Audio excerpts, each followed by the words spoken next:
Example करते हैं ताकि डिपेंडेंट सब प्रॉब्लम्स को अच्छी तरह हमें समझ आ जाए। फिबोनाची सीरीज एक मैथमेटिकल सीक्वेंस है जो कोई भी दो नंबर से स्टार्ट होता है, यूजुअली स्टार्ट फ्रॉम 0 एंड 1। तो और जो आने वाला नंबर होता है वो प्रीवियस टू का सम होता है, यानी कि ये वाला नंबर इन दोनों का सम होगा, 0 एंड 1 प्लस करेंगे तो उसका आंसर 1 आएगा।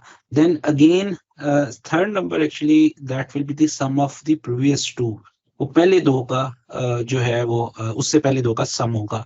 तो ये इसका सम, अब इसके बाद जो नंबर जनरेट होगा that will be the sum of these two, और इसके बाद जो नंबर जनरेट होगा that will be sum of these to.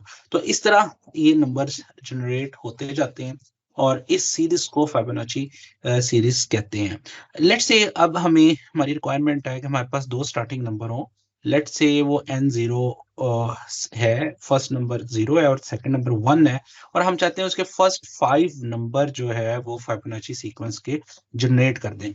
बाद में इस लूप को हम एक्सटेंड कर लें, चाहे वो पहले 100 जनरेट कर दें या पहले 50 जनरेट कर दें, जितने भी जनरेट करना चाहिए वो कर सकते हैं, लेकिन अभी हम इसको पहले 5 नंबर के लिए लिखते हैं। तो हमारे पास जो स्टार्टिंग होगा वो हमारे पास दो वेरिएबल्स होंगे, n1 में 0 है, n2 में 1 है, और उसके बाद हमने 5 नंबर डिस्प्ले करने हैं।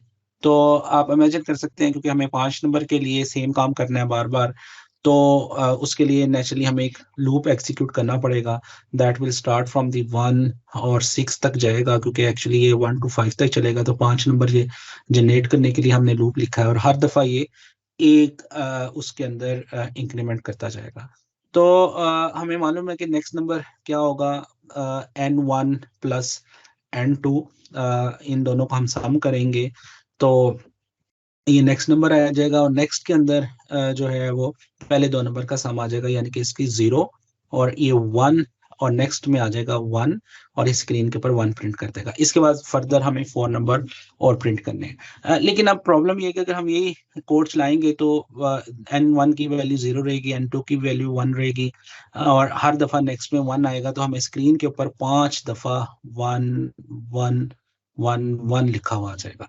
लेकिन हम ये नहीं चाहते, हम ये चाहते हैं कि फर्स्ट टाइम 1 आए, सेकंड टाइम इसके अंदर जो प्रीवियस नंबर थे 0 और 1, अब इसके अंदर जो इसके बाद नंबर आए सेकंड आइटरेशन में, वो इन दोनों का सम हो, यानी कि ये वाला जो एक्सप्रेशन है अब इन दोनों का सम होगा, और उसमें हमारे पास 2 आएगा। फिर इसके बाद जब थर्ड आइटरेशन एग्जीक्यूट हो, फिर इन दोनों का सम हो, और फिर हमारे पास जो है वैल्यू 3 है। लेकिन प्रॉब्लम ये है कि अब हम आइटरेशन के अंदर इस एक्सप्रेशन को चेंज नहीं कर सकते, एक्सप्रेशन तो यही रहेगा, और ये क्योंकि लूप के अंदर हर आइटरेशन में एक्सप्रेशन ने सेम रहना है। और अब हम किस तरह इसको सॉल्व कर सकते हैं, हम ये कर सकते हैं कि यहाँ पे n1 की जो वैल्यू है वो अपडेट करते जाएं या n2 की अपडेट करते जाएं।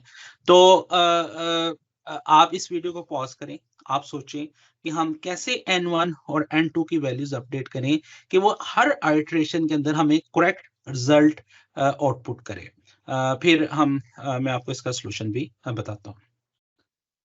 आई होप कि आपने ट्राई किया होगा और आप इसके सोल्यूशन तक पहुंचे होंगे। अगर कोई प्रॉब्लम है तो देखें मैं इसको किस तरह कोड करता हूँ। उसमें हम इसका एक पॉसिबल कोड इस तरह लिख सकते हैं कि यहाँ पे n1 प्लस n2 हम जब करें और इसकी वैल्यू नेक्स्ट में आ रही है, तो नेक्स्ट में अब आप शुरू देखिए, बात कहाँ से शुरू हुई थी। n1 में 0 था, ये n2 में ये वाली वैल्यू थी, अब नेक्स्ट में ये वाली वैल्यू आ गई। अच्छा, अब जब आइटरेशन दोबारा ऊपर आएगी और इसमें सेकंड टाइम एग्जीक्यूट होगी, अब यहाँ पे हम चाहते हैं कि इसमें अब जो इन n1 में एक्चुअली और n2 में जो वैल्यूज हैं वो ये दोनों हो सबमिशन। लेकिन हम यहाँ पे ये नहीं लिख सकते n2 प्लस नेक्स्ट, क्योंकि लिखा यही रहेगा, लेकिन नेक्स्ट में हम चाहते हैं कि ये वाली वैल्यूज जमा हो रेदर देन ये वाली। तो हम ये कर सकते हैं कि हम जब ये सम कर ले, प्रिंट करने के बाद हम n2 और n1 की वैल्यूज को चेंज कर दें। कैसे?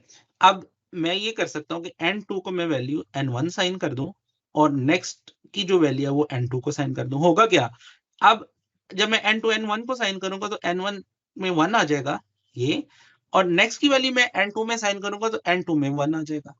अब जब ये दोनों जमा होंगे तो फिर जो नेक्स्ट में वैल्यू आएगी वो 2 आ जाएगी।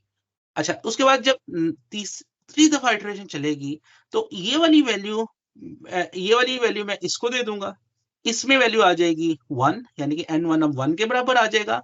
नेक्स्ट की जो वैल्यू है वो चली जाएगी n2 में, यानी कि n2 में 2 आ जाएगा, और ये दोनों जमा होंगे तो ये 3 आएगा। तो इस तरह हम अपने कोड को फिबोनाची सीरीज में लिख सकते हैं, क्योंकि अब सब प्रॉब्लम प्रीवियस वैल्यूज को यूज कर रही है और और उसको हमें प्रिंट करने के लिए ये वाला एक्सप्रेशन चाहिए।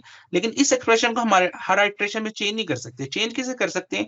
इन वेरिएबल्स की वैल्यूज को। तो इन वेरिएबल्स को हम इस तरह एक टेक्निक से जो है वो चेंज करके हम फिबोनाची सीक्वेंस प्रिंट कर सकते हैं। क्विकली मैं आपको कोड इसका दिखा देता हूँ। ये स्केलेटन कोड है और यहाँ पे हम ये कर सकते हैं कि n1 की जो नई वैल्यू होगी वो n2 उसमें चला जाएगा, और n2 की जो नई वैल्यू होगी वो नेक्स्ट वो आ जाएगा, और इसके बाद वो ये लूप चलता रहेगा और यहाँ पे जो है हमें फिबोनाची सीक्वेंस प्रिंट हो जाएगा। इसको हम कोड को एग्जीक्यूट करके देखते हैं।